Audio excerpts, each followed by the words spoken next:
The affordability thing is what allows products to sell and actually do why we design. We design to enable more people to have a better life, I think, ultimately. So if you're only designing for the elite rich, it's not more people, it's just... Welcome to Why Design. I'm Chris Whyte, and this podcast is about the people behind products shaping our world. Every week I sit down with design and engineering leaders who've turned ideas into real-world impact. We break down how they lead, how they learn from failure, and how they build teams that keep moving forward. Because great design isn't just about what looks good, it's about people, culture, and progress. If you care about building better products, leading stronger teams, or rediscovering the purpose behind your work, you're in the right place. Let's get into it. So Mark, welcome to the show. Welcome to Why Design. Oh, thanks, Chris. It's lovely to see you again.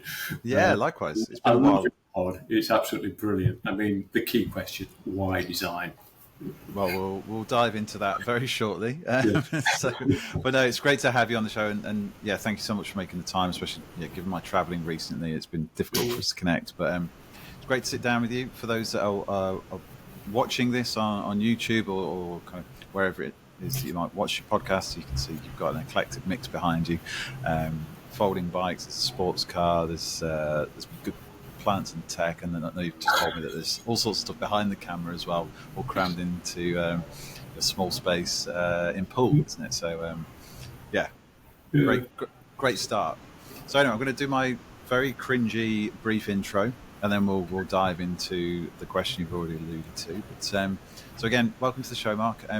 So you're a designer, engineer, and inventor whose work spans everything from folding bikes to kitchen tools to electric ultralight aircraft. You started your career as a mechanical engineer within Rolls-Royce, moved into industrial design with the RCA, and you've since built a portfolio of over 100 commercialised products, and as we're saying, kind of some commercially successful, some commercially not, but you've certainly built up quite the body of experience there. And people may know you best for the Strida folding bike, but as we've discussed, your work is really defined by an obsession with reducing part count, simplifying function, and making products that are more affordable and more useful to more people.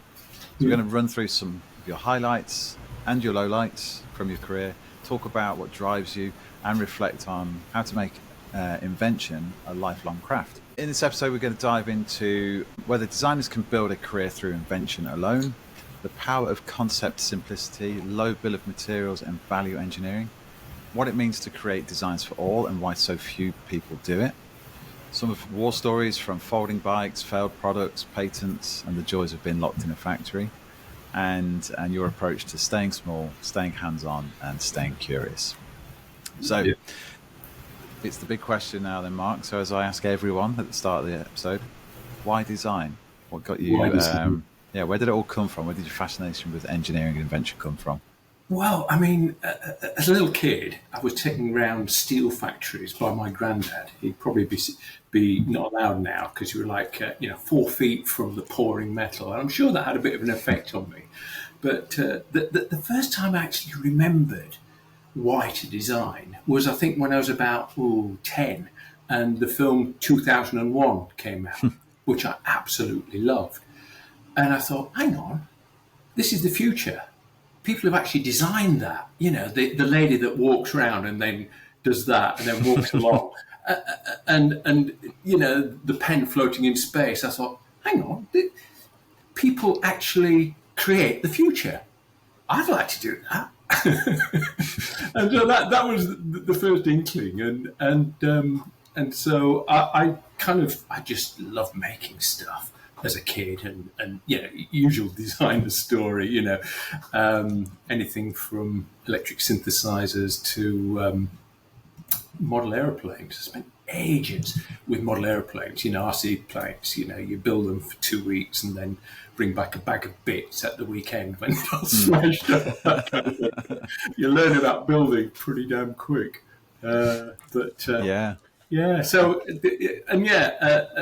that, school sent me towards engineering, which was great, and I managed to get myself a sandwich course, which was brilliant at the time, and scraped into Imperial College, which was pretty good.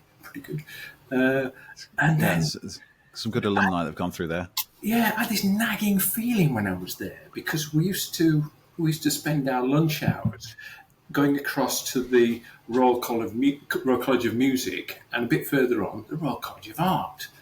And it was mainly, I guess, through the kind of hormones that are flowing through you age 19. There's a much better ratio in those places, and so we used to go across. And I was just intrigued by what was happening at the Royal College of Art. It was freedom of expression, compared with engineering, where the answer is always in the back of the book, and it felt a bit more constrained. And so that kind of set me up for the future. And that kind of want to be involved with the whole product rather than just the engineering aspects kind of drove me through. And so after a stint on Mars, not the planet, the confectionery company designing vending machines, I came across these mythical like creatures, and they were called design consultants. Oh, and I'd never heard of them before. And in fact, the company was a great company, DCA. And what used to happen was DCA had come up with all the concepts, the core concepts of how to, make a new vending mechanism or whatever. And then it was passed down to us kind of in-house engineers to try and make it work. And I soon realised that core concept is absolutely crucial for everything that flows down the line. Absolutely everything. If it's got too many components, those components stick. If the mechanism is a bit dodgy, you've got to fix it somewhere down the line. So right at that early stage, I knew that concepts were really important. And so I thought, how do I become one of these design consultants? And so, first of all, I went for an interview with a lovely company called Mogridge, Bill Mogridge, who actually was one of the founders of IDEO. And I said, hey guys, they're advertising for a mechanical engineering job. And I said, hey guys, I really want to get into this kind of consultancy and concept stage and aesthetics and all this sort of stuff. Can I come and do the job? And they said, yeah, sure, you'd be great. But what other options have you considered? I said, well, I've got this small inkling to go to the RCA. They're letting us greasy engineers in almost through the back door, because normally the way of getting into the RCA is quite a jump. But they had this joint course where engineers could come and retrain. And Bill said, actually, if I were in your shoes, you better go to the RCA. And he was absolutely right. It absolutely transformed, I wouldn't say just my career, but my life. Met so many lifelong friends, and not just friends, work colleagues, and several of the people you've interviewed, Michael Korn and Mark Bickerstaff, and just so many people. And there is a common thread, isn't there, of RCA and Imperial through top design talent. Yeah, and, IDEO. There's a lot of people have gone IDEO and then Apple and places like that. So, I think, and I absolutely believed in this core thing that design should be an overall activity rather than siloed into aesthetics or manufacturing or mechanical or electronics. Think of the big picture and then work on it. And so that was a breakthrough really for me. And, it was the stepping stone to become that creature I wanted to be, a design consultant. Fantastic. That's really a really interesting kind of origin story, if you like. So, and you mentioned when we previously spoke that you talked about existential angst being a big motivator for you. What does that mean? What kind of, and what role did that play in those stages? yeah, to be honest, that's played a role all the way through my life. I mean, Yeah. the reason we went to see 2001: A Space Odyssey was a kind of celebration of my granddad's funeral. Okay. An odd combination, I know, Yeah. but it kind of got me thinking like that. And I suppose I've always had this feeling that life is not a practice run; it's for real. It's the wonderful light between the two oblivions, which is what I believe in, and make the most of it. It's your life, live it. And so I think one thing I try to do, and I try to kind of impress on students and people I've talked to, is think about what that 10-year-old yourself was at 10-year-old gave you flow. What really piqued your imagination as a youngster? What did you love doing? What could you spend an whole afternoon doing without even noticing the time? That's your flow. Now, if that happens to be making stuff and designing stuff, you're great to go as why design, because frankly, you'll never work another day in your life. I mean, I hate to say that, in fact, most of the projects I've worked on, even though some have paid very well, I do for nothing. I just love them so much, That's awesome. No, that's fantastic. So, Yeah. so talk about your your kind of career timeline now, some of the turning points. You touched on them in terms of that journey from apprenticeship and Rolls-Royce, studying mechanical engineering, and then the time at Clicks or Mars, I think you said. I'm guessing from those early, more mechanical roles, what did you then carry on? What lessons did you carry on from mechanical engineering side into the world of product design consultancy? Yeah, I think the ability to basically hold your own in a group of engineers and designers, because being able to speak both languages, the aesthetic language of form and why something works and what it relates to and all that kind of thing, along with being able to talk about stress analysis and things of a purely mechanical nature. And I think that has been really, really useful. And it certainly helped me with the kind of projects I've been involved with, which generally do cross those two areas. For me, the word that sums it up and works for both kind of camps, if you want to separate it, is elegance. Elegance has really strong meaning amongst sort of engineers, scientists, and mathematicians, but it also has a really strong meaning amongst industrial designers and artists. And so, as a word, why can't we strive for elegance in everything we do? An elegant mechanism, an elegant form. And so it's always been my touch point, the word elegance, Fantastic. No, I love that because it does. It's like that Venn diagram. That's right in the sweet spot, isn't it? So, talk us through how. Well, you mentioned obviously you were inspired to go to the RCA. Yeah. You were kind of instructed to go to the RCA. It sounded like you should do that. Did you then go back to Mugridge? Did you get a job there afterwards, or what was the path after that? No, not after that. I started on my own effectively, and I was really lucky that at that time we were given a whole year to develop a product in the final year, and I was commuting at the time between Windsor, where I lived, and London. And I tried everything from car, stuck in congestion, train, fast, but you got the last mile, bus, still stuck in congestion. And it was, I think it was about 25 miles. So it was, you could cycle it, but you get nobody would want to sit next to you if you did. And so it got me thinking about cycling. I've always cycled since I was a youngster. I used to take off as a kid and just cycle around the hills of Sheffield, between Sheffield and Rotherham, and get the train and then come back. And so cycling is just, to me, it's a form of freedom. I don't think of it as a race or speed or anything. And so chose the project to do a folding bike. there were a few around at the time. Brompton had started. There was a Bickerton, which became Dahon, and they got together. But I felt there was a gap in the market for something that was really, really simple, that brought together both the aesthetic and engineering. And in fact, that was the role of the project. I had to satisfy the guys at Imperial, who were engineers, and the guys at the RCA, who were both engineers and designers.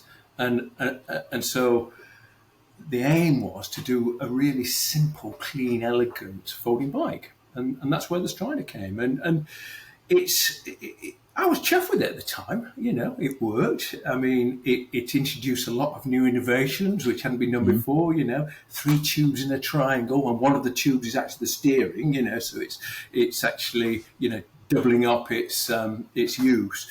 One-sided wheel mounting, clean belt drive, internal cables, instant fold like a McLaren baby buggy. It got good publicity. But then, this is one of the horror stories. The cycling world just descended on it. You can't have small wheels on a bicycle. I mean, that Brompton, that's not going to last. That's not a proper bike. Yeah. That's just got little clown wheels, and you can't do the same. And as part of the research, I talked to all the kind of people in the bicycle industry, the cycling touring club, and this sort of thing, and they all said the same thing. Look, mate, the diamond frame is the way to go. Anything else is just, it's just a niche. It's not going to catch on. That Brompton will be gone tomorrow, and you're barking at the wrong tree, basically. Ooh. And then the reviews came out, and it was like, ooh, you're sitting up like a Dutch bike. Oh, you should be laid forward like a proper mountain bike or a racing bike, and all this kind of thing. And I was, to be honest, from a real high of thinking I'd innovated something, I felt a bit kind of deflated when all this negative feedback came. But anyway, I got over that. And the thing is still in production over in Taiwan. So, can't complain. Yeah, just on the website now. There's, quite a few different models, obviously different colorways. And it is still striking, that design, because, I've just come back from Eurobike, and there's all manner of different bikes on display out there. Obviously there's a big push into cargo bikes, but it seems like every other folding bike, it looks like a rip off of a Brompton. You go down the one aisle, and it's just another Brompton in some respects. So but this is it's different. Do you know if it's selling well? Is it still kind of going strong? Not particularly well, I think. If you add up all the fakes that are made in China, it probably there's probably plenty of them made, but the official one, kind of trickles along the bottom. It's probably about, I don't know, a fifth of what Brompton do. Yeah. Funny enough, it's more popular in Asia than it is over here. It's a bit weird for UK. Well, riding a triangle, that's a bit odd. Absolutely, but then when you first see someone riding a Brompton, that does look odd, doesn't it? But now they're everywhere.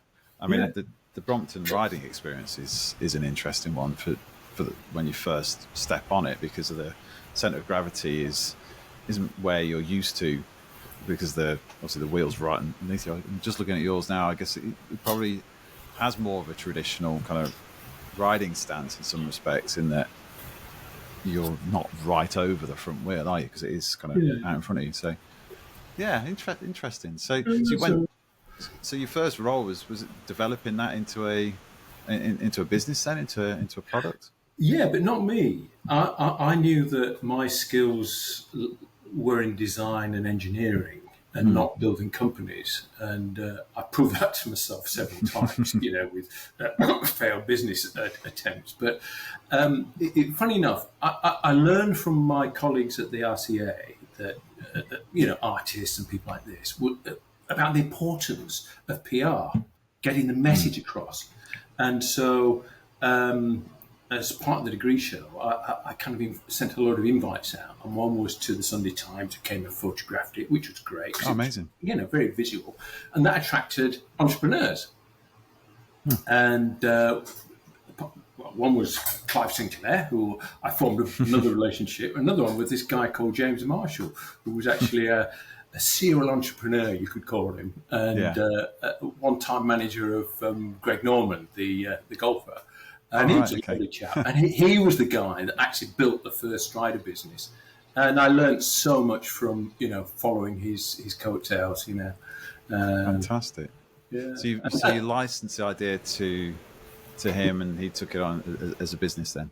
Yes, that's right. And Fantastic. Later, the license did actually come back to me, and it went through a couple of hands and ended up in Taiwan. So I don't own the IP to Strida. I get small royalty on it now, and I don't get any influence in its design direction. But hey ho, there's little to change. So, well, no, but it's also from our previous conversation, it feels like you've kind of carved out a bit of a career, licensing kind of inventions. So Strida was just the start of the journey, wasn't it? Really, in that. So perhaps you can talk us through how you kind of carved out that career. Was it, is it okay? We've done this job now. We've licensed out. Let's move on to the next. Or what were those kind of, I guess, early days of mass design like then? If you're serious about growing in design or engineering, you should join the Why Design community on Discord. It's where product leaders share real lessons, job opportunities, and behind-the-scenes insights you won't find anywhere else. And if you want more stories and strategies from the world of product development, subscribe to the Why Design newsletter. Both links are in the show notes, so go check them out. To be fair, early days of mass design were acting as a design consultant, because royalties and things like that, A, you don't get much, and B, they don't feed the little beaks. So you've got to go out there and earn some money. So using things like the Strida and other kind of promotional things, I managed to get quite a bit of consultancy work, working for some big companies and some small companies, all sorts of things from medical equipment through to kitchen gadgets and stuff like that. But to answer your question about how does a designer get into inventing and licensing and things like that, first of all, I think all product designers are inherently inventors. They're inventing to order, if you like. So a client will come up with a brief, obviously, and then the designer will try and fulfill the brief. Now, the only difference between that and the sort of classic invention is that you come up with the brief to a problem you've perceived either yourself or someone's told you about or you've experienced, and then you design the product to go with it. Now, the snag with that is really quite fundamental human nature, really. Because when you approach a third party, a manufacturer, it's your idea. And manufacturers, humans, like to be involved with all the ideas they work on. And so we get this thing called not invented here syndrome. And I understand it. You say, for example, I had pure, fancy example of this. Say I had the best folding bike. And I took it to the likes of Bronx and said, look, guys, check the specs, all right? It's everything you ever wanted. It falls into its wheel, it's 20-inch wheel, bigger wheel, everything else. It's perfect. They're not going to say, right, lads, all your design team, clear your decks. We've got a better idea. It's just not going to happen. And I think that reality has to sink into inventors. Ownership of an idea is absolutely crucial. And unless the manufacturing partner or the business partner has exactly the same kind of alignment of where they want to be with the idea you've come up with, it's just not going to work. Yeah. And I've been so lucky with some of the products that I have licensed where that alignment has actually happened. And a lot of it has been through chance, meeting at shows like, Eurobike and Taiwan Bike Fair and things like that. And even, moving from one manufacturer who wasn't so keen on a product to another manufacturer who was, things like that.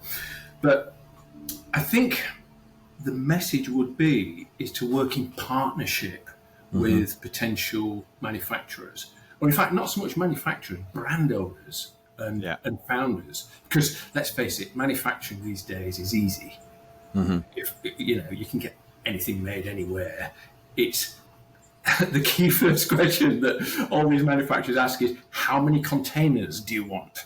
And if it's like, we're just thinking of a few to start with, the phone goes kind of dead. It's all about volume. Take an order. So it's more about who's got the marketing experience and the brand to push it through into the market. And so working with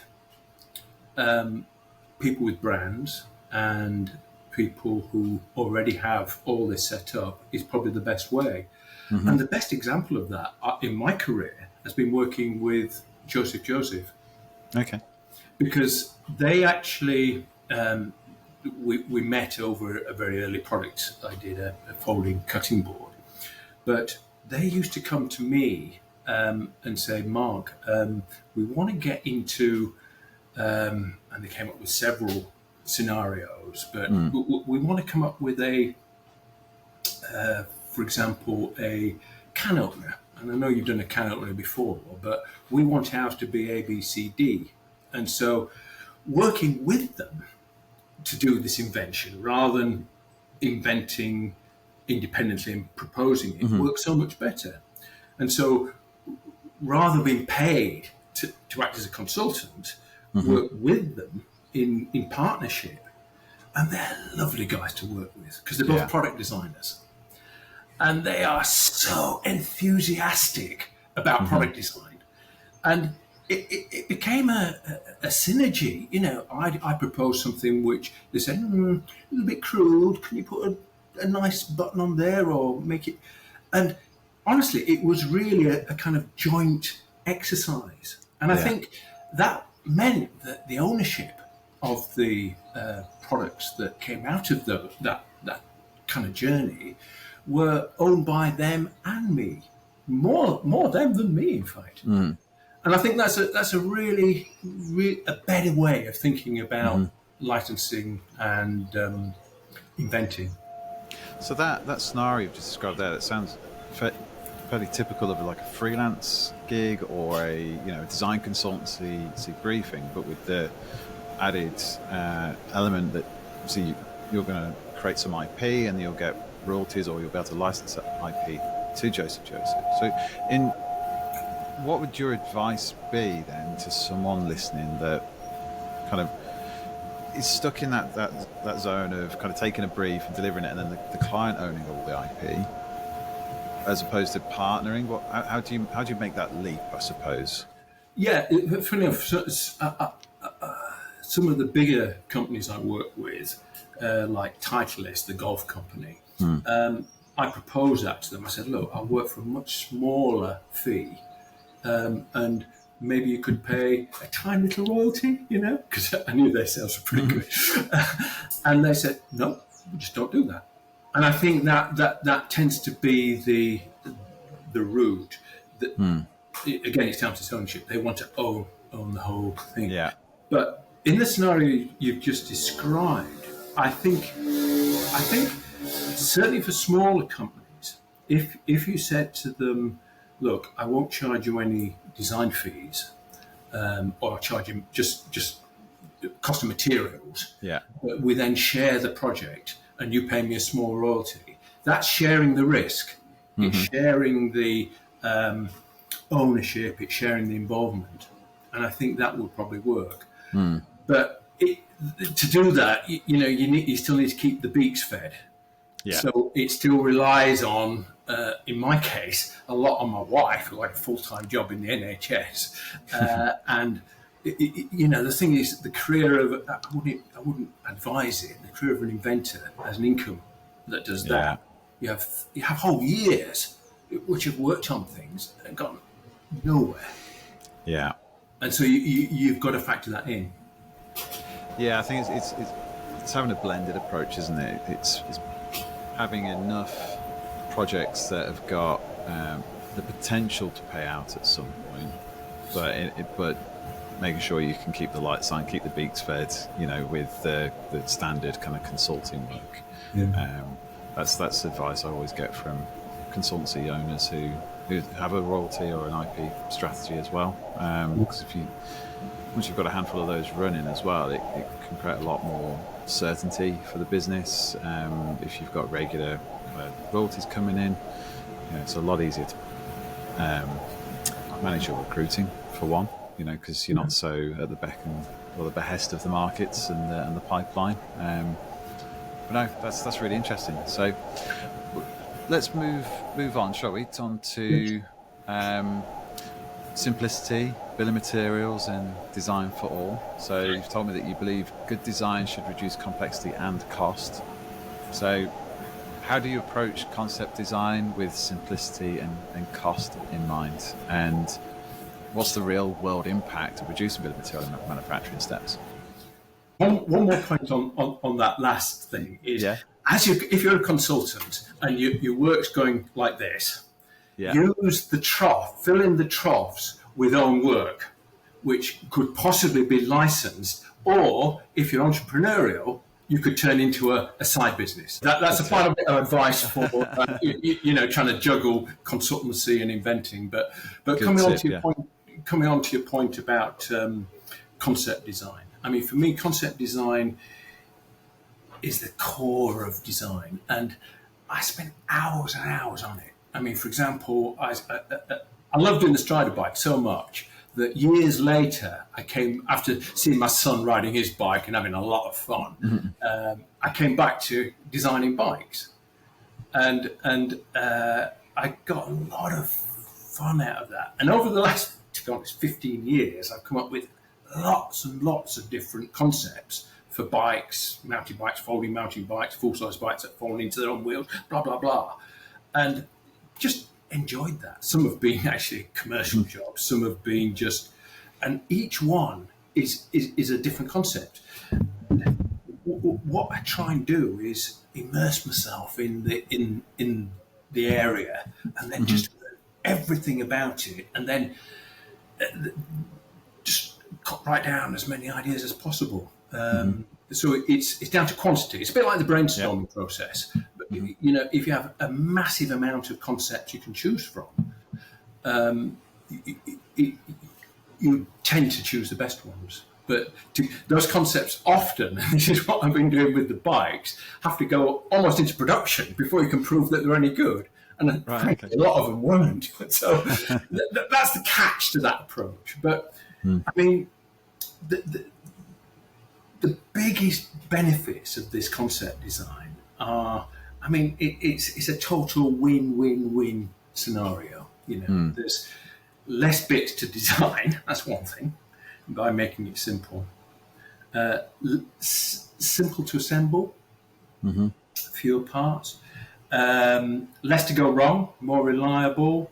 Lower BOM cost, which is super important. And especially that last point, the affordability thing is what allows products to sell and actually do why we design. We design to enable more people to have a better life, I think, ultimately.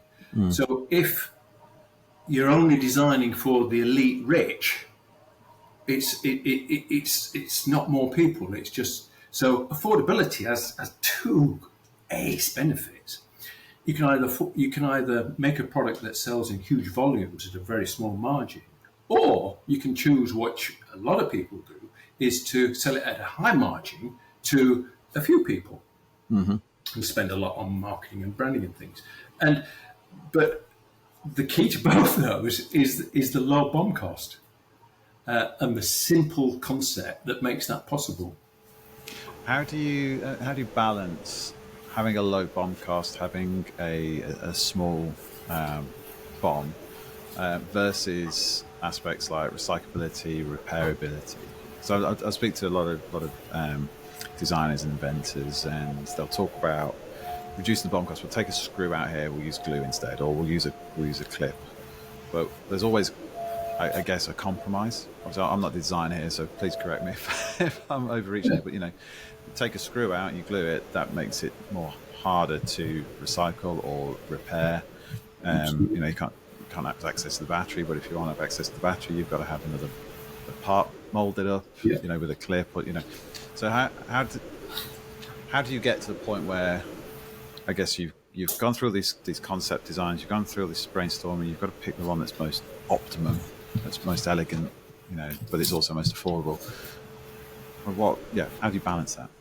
Well, I think the key comes in the word testing. I mean, the product has to have a really, really long life cycle so that it isn't Chinese crap that goes into landfill next year, but it lasts 15, 20, 30 years and it keeps on working. And to do that, that's one of the things you put in the mix in the concept design. It's part of simplification, low part count, simply to make it more reliable. The more kind of features and parts you add to it decreases the reliability often, which means that some little circuit board can break and the whole thing is knackered. So that's why I just love this elegance word and going back to simplicity. And I think I don't care how, people have been deriding plastic as a material recently, but plastic is a brilliant material because one part can make lots of different functions all in one part. And, you're squirting raw material and you get this functional part, which, if it's designed right, and this is the key, can last years and years and years. It's really durable. Nylon, you hit it with a hammer, it doesn't break, this kind of stuff. And so saying, everything has to, can't use plastic and must use wood and things like that. Yeah, great. I'm a material agnostic, if you like. But as part of the portfolio, I think plastic is a really, really useful area. And to be honest, making stuff out of mineral oil into physical products that are good for us, rather than just burning it to move, makes a lot of sense to me. Yeah, and I think the key thing that you mentioned there is the longevity, it's the lifespan of the product. I think I'm with you. Plastic gets a bad rep, but it's because of the single-use plastic. It's because of the it's the throw in. It's where we see litter in the street. It's where we see kind of cheap Chinese products that the manufacturers are available. But in going straight into landfill, being broken. Like I saw a post on LinkedIn this morning of someone that had pulled apart some headphones that his kid had for a couple of months and needed some new ones because a connection had come out. It was a very easy repair job, but the cynic in him thinks, well, if they break, it means that you've got to buy a new one. So is that designed in? I know. That's where built-in obsolescence is kind of the kind of elephant in the corner between in modern capitalism. Let's face it. The Amazons of this world, although we use them and love them, basically are trying to get people to buy more stuff. And I don't think buying more stuff is necessarily good, but it's kind of the core basis of capitalism. I would always say good stuff lasting longer, and recycling it, reuse, recycling. I think that's another thing.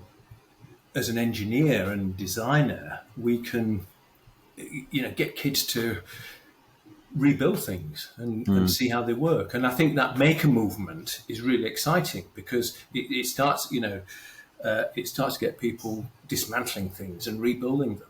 Hey, that's often how I design anyway. Doing a new can opener, you don't kind of like, an automatic can opener or something, you don't start off with absolutely a blank sheet of paper. You get, I don't know, an electric drill or something that's got a motor, battery, and gearbox in it, and then you hack it around. And so this hacker community, I find it's really, really exciting, take one thing, and because it's teaching people about how things work and how they go together so they can do it for themselves. Absolutely, yeah. It's I love that as well. And building things to last. I mean, it's, we talk about the capitalist society and kind of business needs to make money, but take bikes as an example. They're a great example of, if you build it well, we build it to last. There's a resale market. There's I don't know any other industry that's, or maybe cars, that where there is such a second-hand market that's, so for companies like Brompton, where it's a high ticket price but long lifespan, they can still sell new products every year because people want to upgrade, but then there's a big market for that really good condition second-hand product as well, which could last for decades. Yeah, I love it. I suppose my worry though is when I think e-bikes are fantastic because they're so inclusive. They get, you don't have to be sporty to ride an e-bike. Your grand can ride one. You can ride twice as far as you would on your regular bike. You got hills you never dreamt of, all this kind of thing. But when they cost as much as a second-hand car, something's a bit amiss. And my experience of working with the Chinese is that they don't need to cost as much as a second-hand car. They're made in China very, very well for about $400 with Bluetooth and GPS and all sorts of things. Yeah. And that was a real wake-up call doing those kind of projects. And yet the same product is sold into the UK at $2,400.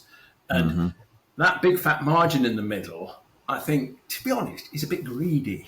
And it would be better for society if more people could afford to use these kind of like products that make the world better by reducing congestion and pollution, etc., etc. So again, it's this battle between classical capitalism and what's best for the world. And I'm not going to solve it here, but you can see where it's leading. No, but conversations. If more and more people are having conversations like this, then it should go and trickle through to government. I'm not saying that, I'm with you. We're not going to fix anything on this podcast. Not yet, anyway. But it's an interesting one, isn't it? Yeah, because you look at, there's different sides of every argument with electric bikes. If they're designed well, they'll last. But the battery's always the limiting factor there. The battery's got a certain amount of miles or hours in it, so you can replace that, which is fine. But is the battery waste from there, is that better to have that than having the equivalent number of cars on the road? So there's always trade-offs, isn't there? But I think the more people we get on bikes, whether it's human powered or electric powered or whatever, or scooters or other modes of transport. Absolutely, yeah. It's just great. I'm agnostic as long as it's not a huge, great tin box with one person in it. I mean, that just doesn't make any sense. And as far as batteries are concerned, if they're looked after and kept within the magic 20 to 80% state of charge, they'll last forever. I mean, the car behind me is 15 years old. It's electric, and it's still got 93% of its original capacity. That's incredible. Batteries will go on indefinitely. I love electrical powered stuff. I mean, my mechanical engineering friend called me a disgrace to the profession because I'm the dark side of electric.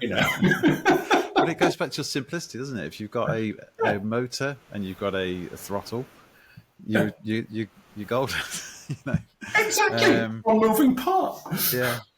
It's a much more fun way to get around a city as well. I know Frankfurt for Eurobike, it's a 20-minute walk to get to the Meze or a 4-minute scooter ride, and the roads are wide enough out there. They've got cycle lanes. You feel safe enough. It's great fun. I was in Berlin for IFA last year, and just kind of whizzing around Berlin on a rented scooter as well. Just absolutely great way to see the city. If I was commuting, I'd do it by bike, easy. It's you just miss out all the traffic. I know. You get there quicker. Yeah, and it's fun. That's the key thing about these two-wheel vehicles. Yeah. They're fun. Absolutely. Yeah. So, moving on then to moving on and backwards a little bit to some of your own products. We mentioned Strida and some of the kitchen products that you've made. Thinking back, what other products have stuck with you for good or bad, really, throughout your career that really left an impression on you? I suppose one of the hardest projects was working for Dhaka, and it's quite an interesting story in as much as I was employed by, first of all, one of my original students, who then became the managing director of this company, and then he employed me. So I employed him for a bit, and then he employed me. And Alex gave me some wonderful challenges. He ran this company in Hong Kong and UK, and he said, "Mark, I want you to design a can opener." And bear in mind, this is going back, I don't know, 15 years or so, when can openers were like ugly metal bits of, the classic butterfly can opener, ugly and harsh, and you wouldn't put them against your face. And he said, "We want a can opener which is fully automatic, which you just press it once and it does everything. You walk away from it." And he just left me away to go and prototype it and make it and fiddle with it, and it got them into the market. But that was one of the horror stories, because just before we got into the market, I was spending a lot of time in China, working on the production line, helping with the kind of jigs and fixtures to check that the mouldings were right and the motors were running at the right, all that kind of stuff on the factory production line. And I'd been there about 10 days, 15 days, and it was time to come home, and I was really knackered, to be honest. And the taxi, I was in the middle of China, the taxi that's supposed to take me to the bus station, to the airport, blah, blah, blah, just didn't turn up. And I'm asking the guys in the factory, where is he? And they were all going blank. Anyway, unbeknown to me, the launch of this product was actually critical to the success of the company. The company, I didn't realize this at all, were having financial difficulties. And so they've got all these pre-orders for this new automatic can opener waiting. And so basically the message from above, unbeknown to me, was, don't let Mark go until every last little problem has been solved. and so... But the thing is, if they told me that in the first place, it would have been fine. Anyway, I spent a few nights living in the factory dormitory with all the girls and boys, and it was an experience. It was fun, and I actually enjoyed it. And just to burst another myth, all those boys and girls who you see working on the production line in China and think are being kind of wage slaves. They're having a fantastic time. Yeah. It's often the first time they're away from home, and it's mixed dormitories. I see. Right? Yeah. And so they come to work for a bit of a rest. That's why you get these expressions of, But honestly, they're having a fantastic time. The nightlife is amazing.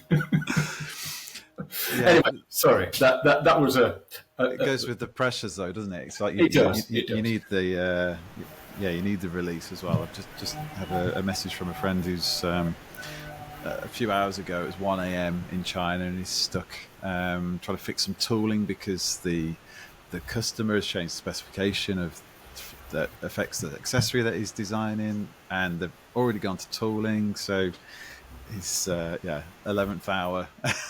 Just chaos, but that's the stuff that you don't see, and that's the it's obviously it's still happening. The same familiar story then. Yeah, absolutely, and it's going to be interesting over the next few years as well. How with America's ambition to kind of become a manufacturing company again. I don't want to stray too far into politics, but it's it's very topical. But how that will translate to American manufacturing, or indeed UK manufacturing, where you've got a population of engineers and factory workers that are kind of willing to work all hours and willing to live in dormitories. Yeah. That's a very rare thing, if at all it happens like here. So, but that's how we get stuff made. That's how kind of they're able to produce such good work at such kind of competitive prices, because they put so much energy and time and expertise into it that a lot of that doesn't exist in the Western world, because we've either lost the talent or we've lost the drive to do it. And I don't think I tend to agree. Yeah. I tend to agree, and I find it shocking coming back to UK after working in China, how in China they're apologetic when the quote comes in next day, whereas over here it's 3 weeks, mate. We're a bit busy at the moment, but I think one of the it flows all the way back to this really good, elegant concept work, and that's what the West and UK in particular, and the US are particularly good at. We have this breadth of thinking which allows us to explore, and maybe a bit more time to explore, these more elegant concepts, which might meet market needs and human needs better than the stuff that's kind of churned out as commodities.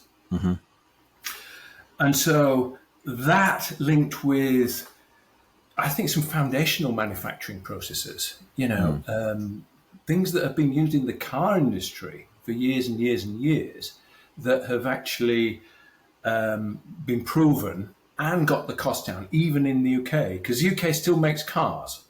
Yeah.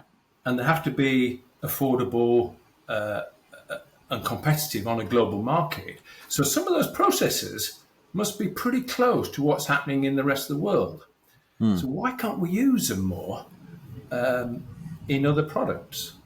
In fact, that was one of my latest projects, which I got funded for, thank you very much, Innovate UK, to look at using some of the foundational techniques, pressing, forging, stuff like that, from the car industry to more wide-scale products, and in particular bicycles, to be honest. Okay. To get the price right down, even in the UK. Because I don't accept that UK has to be a high manufacturing cost country. It just has to be more clever.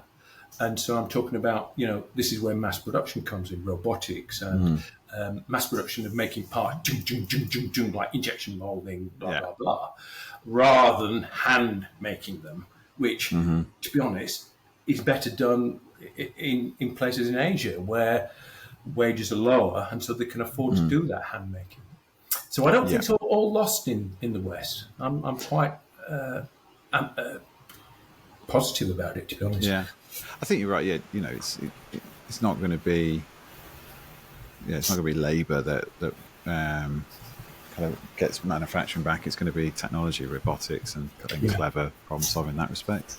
But all that takes time. What are you most excited about then with that kind of for the future of kind of Western manufacturing? Are you privy to anything that you see and you think, oh yeah, I'm looking forward to that coming down the line, or there's a big opportunity there?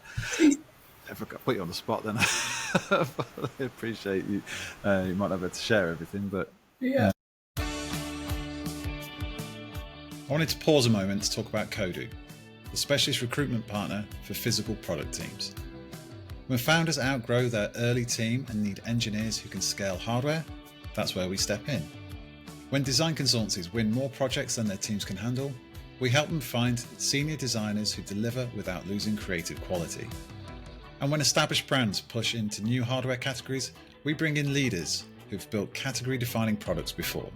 If you're hiring, or planning your next move in product design or engineering, head over to teamkodu.com or connect with me, Chris Whyte, on LinkedIn. Well, I can't share everything, but this grant, which I got just after COVID, was really exciting because it allowed me to take one of the many concepts which I've been working on for years in the bike world into a lot more depth than just thinking about the geometry. So I've got a really good concept for geometry, but for the grant and for my own kind of motivation, it had to be low cost as well. And so that's where I started looking at, these other manufacturing processes rather than cut, weld and bend kind of processes, which are commonplace, or carbon fiber or whatever. So that was half the project. And the other half of the project was I suppose, the fulfillment of all the different concepts that have gone in the past. Some have gone into production, some haven't. Some have been offered to big companies and been not invented here syndrome, But the combination of all those ideas ended up with this one particular product, which I've put on hold at the moment because the bike industry isn't doing particularly well. But it's a bike that actually folds into its own wheels. Okay. So the size of the wheels dictate the overall package of the bike. So, for example, a 20-inch wheel version would fit in a box 20-inch by 20-inch by 10 inches.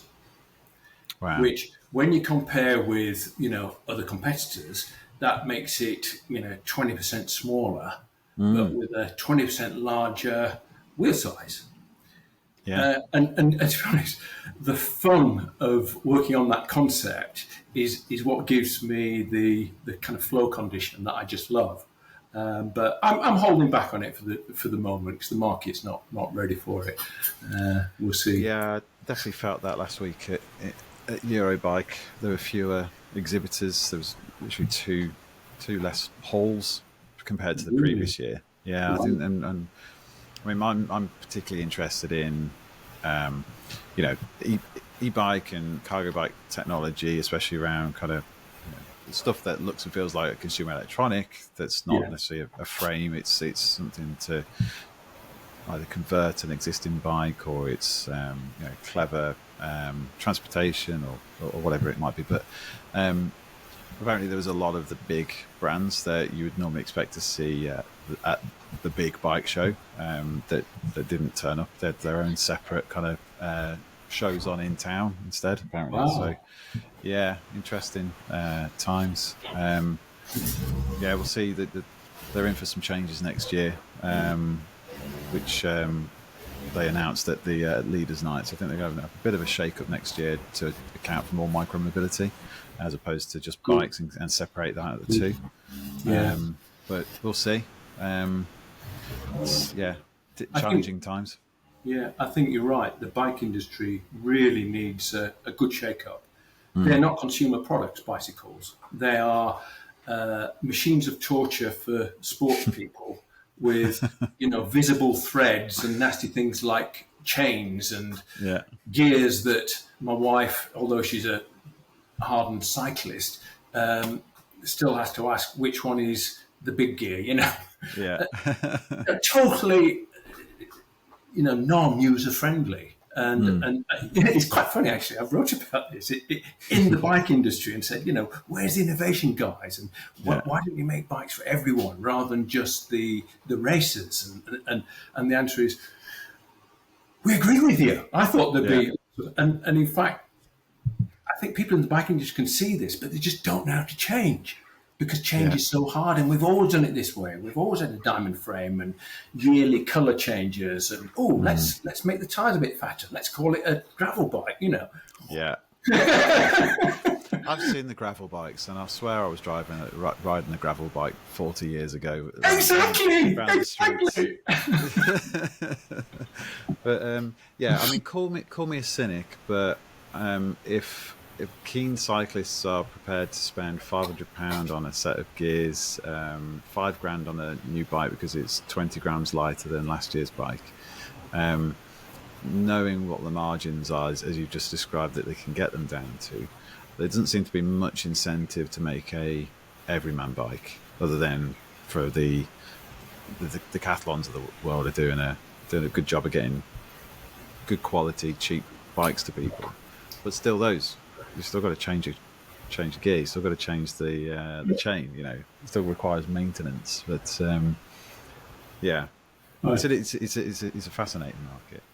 Absolutely fascinating. Yeah, Well, look, you've nailed it as well. Yeah. Absolutely. You promise. Just nail the whole industry. Call me a cynic, but I've been in recruitment for a long time, and it does that to you. Tell us what you're working on now, then. This electric ultralight aircraft, under 70 kilograms. Tell us more. That's awesome. It's crazily fun. But I've been into electrics for a long time. I built my first electric RC plane with the really heavyweight Nikon batteries. And it was so heavy, to make it fly, I had to fly really, really fast. You know, you only get lift if you fly fast. And so this thing used to go like that, but almost in silence. And it was intriguing because it was a different kind of noise. And so since then, I just love electric stuff, whether it's electric bikes. I converted a Lotus Elan into electric, and that's my daily run around. Converted a smart car into electric because they had a space under the floor, because it was always intended to be electric. And so I used to love paragliding and paramotoring. But my wife and I nearly fell out over it, because it is actually dangerous. There's there's these wires next to a moving propeller, and the landing gear is your legs. So there's multiple failure modes. And so I got into full-size flying. And there's this category of full-size flying which is called sub-70. And it generally uses, it's sub 70 kilos, which is a pretty low weight. And the sort of people are flying these machines, but they tend to be like hang gliders with wheels dangling underneath. Called weight like a microlight.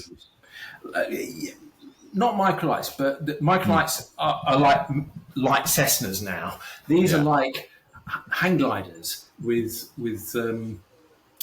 as I say, these weight shift pods underneath. And they can be made for sub 70, but I find they don't fly like proper aeroplanes. And so what I've been working on are some full-size 3-axis airplanes, with aileron, rudder, etc., mainly based on designs from the 80s, when things were ultralight, before people wanted cockpits and air conditioning and leather seats and all this sort of thing, as the weight went up and up and up. And trying to make them not only 3-axis and 70 kilos, but also electric. And it sounds crazy, but it's not, because the combination, batteries are heavy, but electric motors are really light. So the combination of battery and motor come to the same weight as 2-stroke motor and a tank full of petrol. So it's not as crazy as it sounds. And you only get a 40-minute flight time, but the adrenaline, the adrenaline level for 40 minutes of flying is generally enough. You want to come down after doing that. I'm just looking at a website where you're talking. So there's a Mini Fox SSDR fixed wing microlight. So that looks more like a wireframe. But it's not like a tiny little trike with a hand glider above it. That's a great plane. And the only snag with that is the SSDR rules mean a higher weight. So you've got to have it's got to be inspected. It's got to have a full pilot's license. The propeller and things have got to be checked every 2 years. The sub 70 class is actually a class below that, which actually, you don't need a pilot's license. That's nuts. It is a bit nuts. But these things are so light, you're probably going to kill yourself rather than kill somebody else. But it's a really growing area of the sport because aircraft are so complicated and the rules are so complicated about flying that being able to put a set of wings on your back it is a dream fulfilled in this sub-70. Absolutely, America has a higher rating, so that Mini Fox you've looked at would be classed as it's called the Part 103 in America. And in America, that would be able to be flown without a license again. Right, okay.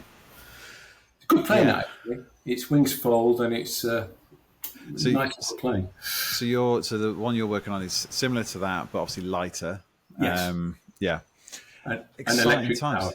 And electric powered, that's the key bit. So, so, I mean, it might sound like a bit of an obvious kind of setup here, but what makes that kind of project kind of uniquely exciting or challenging?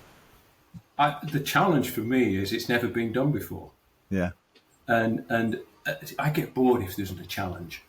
And the challenge is, in this case, twofold. It's one, making a full aircraft under 70 kilos, a proper aircraft with 3-axis controls, and making it electric. And so I suppose throughout everything I've done, I just love a challenge. I hate me toos. And that's the challenge for that project. And have you completed that now, or are you still working on that? What's the status?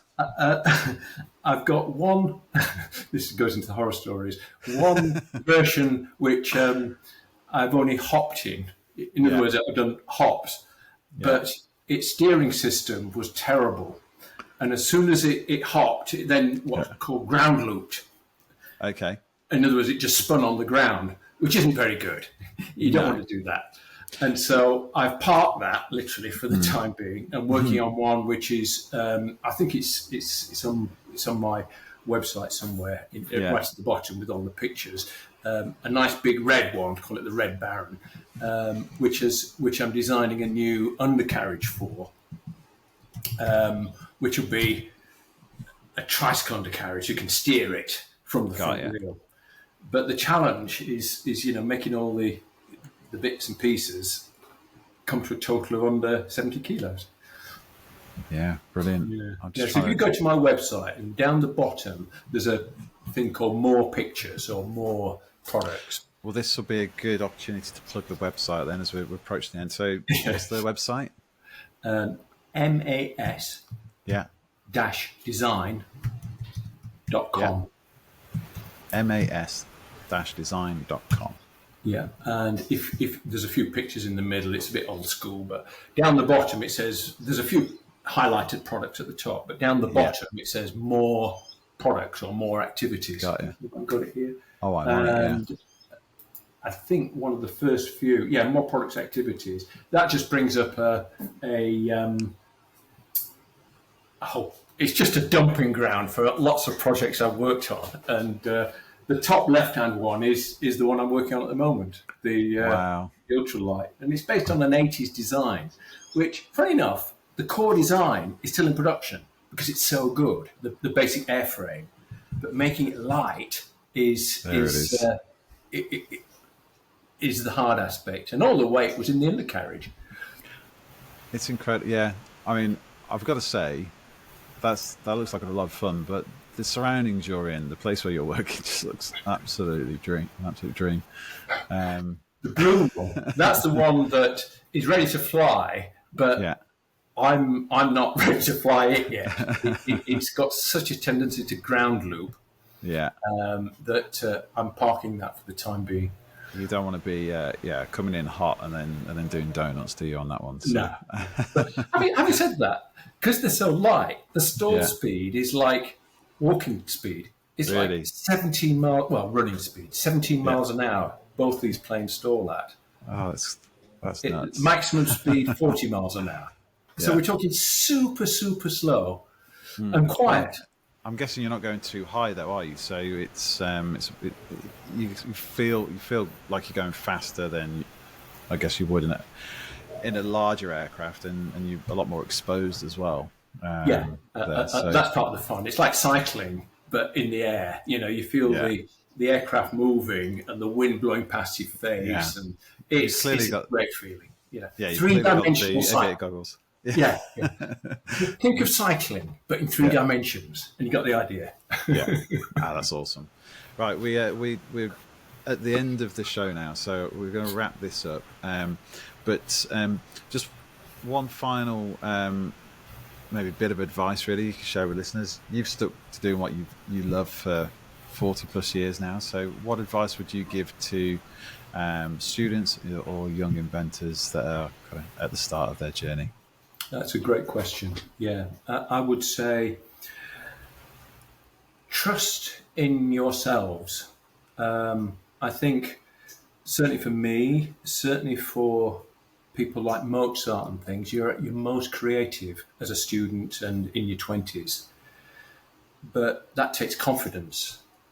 And I think you as a 20-year-old, certainly I didn't have that confidence, but I did actually have the ideas. I mean, and I wish I'd trust myself more on those ideas and push them forward and not be struck down by the negative criticisms. And apart from that, I would say follow your dreams. And, I would really recommend the career of engineering and design. To me, the two merge together because it's so creative. And you get this feeling of flow when you do it. When you're sketching and CAD modeling or making stuff in the workshop, there's nothing quite like it for, looking at your watch and saying, 5 hours have gone. Where's that? What happened there? and so that's advice. Wonderful. Follow your dreams. Follow your dreams. Confidence. Wonderful. And I'm reintroducing this question as a final kind of question because I got told off by Jordan Nolman over in when I was in Boston a few weeks back because I stopped asking it. But finally, books or podcasts that you're really into that you think other people should get into? Well, obviously, goes without saying, Why Design? I have to say, I love your product. Thank you very much. I really do. I mean, there was another one, I think, Design Truth, which was in a similar area, but I don't think they're doing it anymore. So you are the go-to. And then apart from that, the other podcast, being an engineer, Masters of Engineering, I still love Diary of a CEO. He's Stephen's introduced me to lots of really interesting people, like the podcast, not literally. For example, Marissa Peer, the lady that does RTT. The book I would recommend for a lot of engineers and designers who are probably introverts, like me, would be Quiet by Susan Cain. And funny enough, one of the best professors at the RCA, IDE, was a guy called Miles Pennington. And he's actually an introvert. You wouldn't believe it because he's a professor. And he introduced that book to every single student that came on the course. Finally, Backstreet Boys by Francis Spufford. And then 1800 Mechanical Movements by Hiscox, which is like this Bible of little tiny mechanisms which help you out when you're trying to come up with a new concept. Well, thank you for those recommendations, and more importantly, thank you for spending the last hour or so going through your design journey, through your career, through the ups and downs. So thank you so much for being my guest on Why Design. And if anyone wants to reach out to you, what's the best kind of medium for them to kind of speak to you? Yeah, all the socials, but you can go via the website and stick a form in. Any of those. So website again is mass-design.com. We'll put these links in the show notes in the comments as well on YouTube when it goes live. And Mark, thank you so much. And thank you, Chris, and thank you for doing this podcast. I think it's great. It's really good for us product designers. Thank you. It's kind of you to say. Thanks for listening to Why Design. If this episode gave you some new ideas, share it with someone in your team who'd find it useful, and follow the show so you don't miss what's next. And if you're building a product team or looking for your next challenge in design or engineering, that's exactly what we do at Kodu. We help companies hire smarter and faster and help great talent find work that actually fits. I'm Chris Whyte. Connect with me on LinkedIn and let's keep raising the bar for design leadership. Until next time, stay curious, stay creative, and keep asking, why design?